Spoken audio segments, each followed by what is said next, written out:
हजरत उमर बिन अब्दुल अजीज Iraq में रहने वाली एक औरत थी।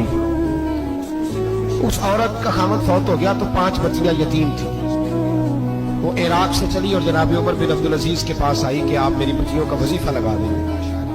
औरत कहती है मैं पहुंच गई। मैंने लोगों से पूछा घर कहाँ है, तो कहा वो जहां बोरी लटक रही है ना बाहर टाट का पर्दा लगा हुआ है, वो हजरत उमर बिन अब्दुल अजीज का घर है। कहती है मैं दरवाजे पर दस्तक दी, एक औरत ने दरवाजा खोला तो मुझे बीबी जान के अंदर बुलाया।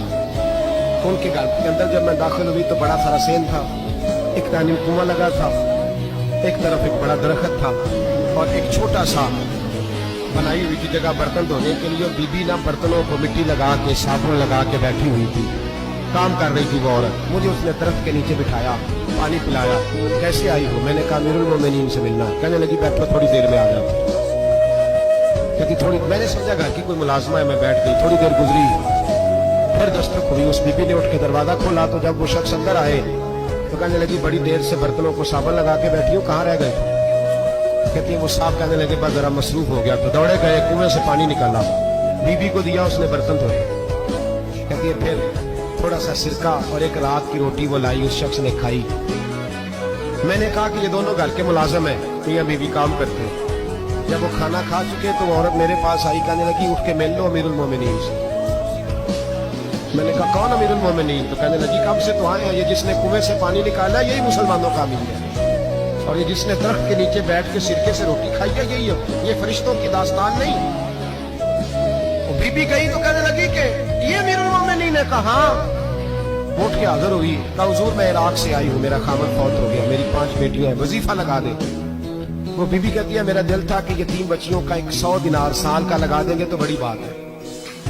कहती है जब मैं उनके पास गई तो हजरत उमर बिन अब्दुल अजीज को बताया तो वो रोने लग गए और मुझसे माफी मांगने लगे।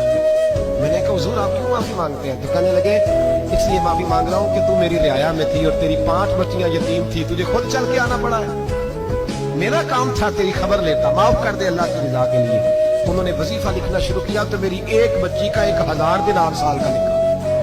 मैंने कहा अल्लाह तेरा शुक्र है। फिर दूसरी बच्ची का 1000 लिखा तो मैंने कहा अल्लाह तेरा शुक्र है। तीसरी का 1000, चौथी मैंने कहा शुक्र है। जब चौथी का लिखा तो मैंने कहा अल्लाह आपका इकबाल बुलंद करे, अल्लाह आपको हमेशा इसी तरह फलता फूलता रखे। कहते जनाब उमर बिन अब्दुल अजीज ने कलम रख दिया, फरमाने लगे मैं 5वीं का वजीफा नहीं लिखूंगा, 4 बहनों से कहना बांट के इसे भी दे दे। क्या हुजूर क्यों? आप फरमाने लगे जब तक तू अल्लाह का शुक्र अदा कर रही थी मैं भी रब से जुड़ा हुआ और अल्लाह से डर के लिख रहा था। अब तूने मेरी तारीफ की है, अब मेरी ज़ात आ गई है। अब मैं अगर ये वजीफा लिखूंगा तो इससे अल्लाह राजी नहीं होगा, इससे मेरे नफ्स में रिया पैदा हो। अब मैं 5वीं का नहीं लिखूंगा, जा और जाके इराक के गवर्नर को दे।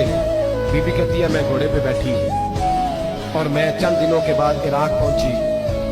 जब सवेरे आके मैंने बालिए इराक को रुका दिया तो वो चीख मार के रोया। मैंने कहा क्या हुआ?